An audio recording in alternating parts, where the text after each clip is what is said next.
अस्सलाम वालेकुम नाजरीन, आप देख रहे हैं 21 न्यूज़ HD और मैं हूं नीलम नवाब। नाजरीन, आज हम बात करेंगे तहरीक इंसाफ के जलसे के हवाले से। जो तहरीक इंसाफ ने लाहौर में जलसा किया, क्या वो एक कामयाब जलसा था या नहीं। इसके अलावा हम बात करेंगे सुप्रीम कोर्ट के फ़ैसले के मुतालिक। सुप्रीम कोर्ट का जो फ़ैसला आया है, अब इलेक्शन कमीशन उस पर अमल करेगा या नहीं। नाजरीन, तहरीक इंसाफ अपना लाहौर में दूसरा बड़ा जलसा करने में कामयाब रही। ताहम इंतज़ामिया ने शाम 6 बजे तयशुदा वक्त के मुताबिक जलसा ख़त्म करवा दिया था और तमाम कायदीन के खिताबात भी मुकम्मल नहीं हो सके थे। वज़ीर आला खैबर पख्तूनख्वा अली अमीन गंडापुर जलसा ख़त्म होने के बाद पहुँचे, जबकि चेयरमैन PTI बैरिस्टर गौहर जलसा ख़त्म होने से 15 मिनट पहले पहुँचे। चेयरमैन PTI बैरिस्टर गौहर ने कहना में होने वाले जलसे से खिताब करते हुए कहा कि आज़ाद अदलिया पर किसी सूरत भी कोई कदगन कबूल नहीं करेंगे। इदारों को आपस में लड़ाना नहीं चाहते, ना ही अवाम को अवाम से लड़ाना चाहते हैं।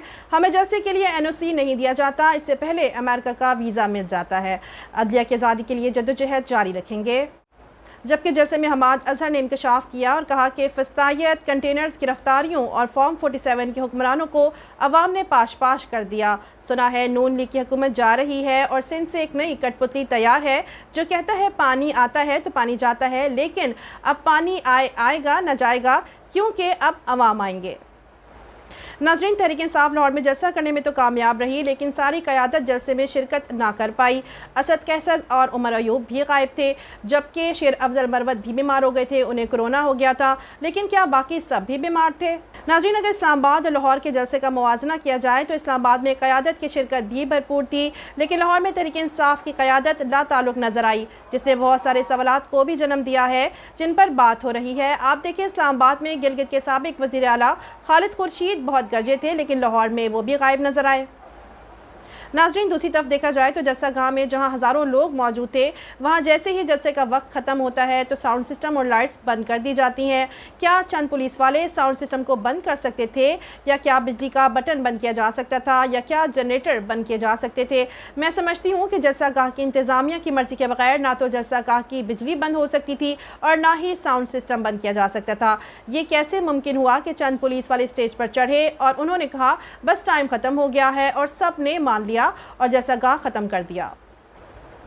नाजरीन, ये बात तो सच है कि तहरीक इंसाफ उस इलाके में जहां तहरीक इंसाफ पर मुकम्मल पाबंदी थी, तहरीक इंसाफ का परचम उठाना भी जुर्म था, उस इलाके में तहरीक इंसाफ एक कामयाब शो करने में कामयाब रही, एक कामयाब जलसा करने में कामयाब रही।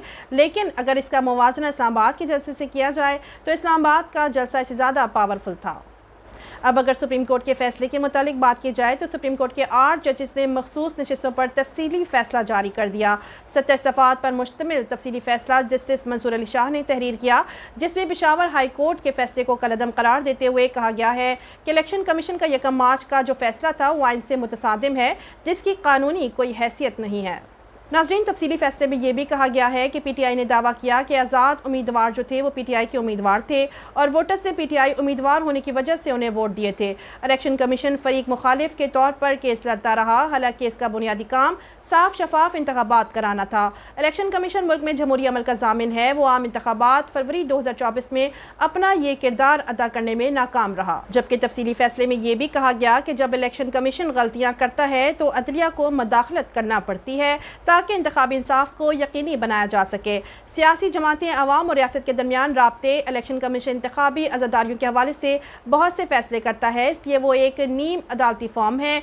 अगर किसी अदालत से इसका फैसला मुस्तरद होता है तो वह बतौर मुतासिर फरीक अपील दायर नहीं कर सकता, लेकिन इस मामले में हमने देखा कि इलेक्शन कमीशन बतौर मुतासरा फरीक अदालत के सामने मुकदमा लड़ता रहा। नाजरीन, फैसले में यह भी कहा गया है कि मखसूस नशिस्तों का मामला इनफरादी नोयत का नहीं, बल्कि इसका ताल्लुक अवाम की राय दही के इज्तिमाई हक से है जो सियासी जमात के जरिए इस्तेमाल होता है, इसलिए इस मामले में इनफरादी शख्सियत को फरीक नहीं बनाया जा सकता।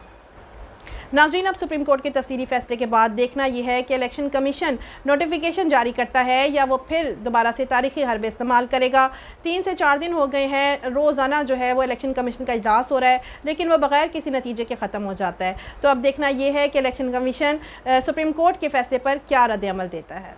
इसी के साथ मुझे दीजिए इजाज़त, दोबारा हाजिर होंगे। अल्लाह हाफ़िज़।